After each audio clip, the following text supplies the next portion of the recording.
இப்போ பார்த்தீங்க அப்படின்னா கட்டிடங்கள் கட்டுறோம் இல்லையா? கட்டிடங்கள் கட்டுறதுக்கு வந்து நிறைய வந்து பார்த்தீங்க அப்படின்னா அதுக்கு தண்ணி பிடிக்கணும் அப்படிங்கிறது ரொம்ப முக்கியம். ஏன்னா க்யூரிங் வந்து நல்லா இருந்தால் தான் அந்த கட்டிடம் வந்து ரொம்ப வலிமையானது, ஸ்ட்ராங்கு அப்படின்னு சொல்லுவாங்க.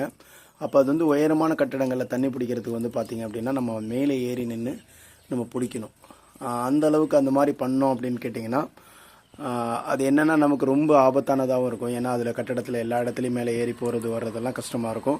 பாதுகாப்பாக நின்றுட்டு பிடிக்கணும் அப்படின்னா இந்த மாதிரி பார்த்தீங்க அப்படின்னா இந்த பிவிசி பைப் இருக்கு இல்லையா, நம்ம அந்த சர்வீஸ் பைப்போ இல்லை வாட்டர் லைன் உள்ள பைப் ஒன்று எடுத்துக்கிட்டு அதை வந்து இந்த மாதிரி நம்மளுடைய வாட்டர் ஹோஸ் இருக்குல்ல அதில் வந்து நீங்கள் கனெக்ட் பண்ணிட்டீங்க அப்படின்னா இதை நீங்கள் வந்து எங்கே நின்று வேணாலும் அதை பிடிக்கலாம். ரொம்ப பாதுகாப்பாக பிடிக்கலாம்.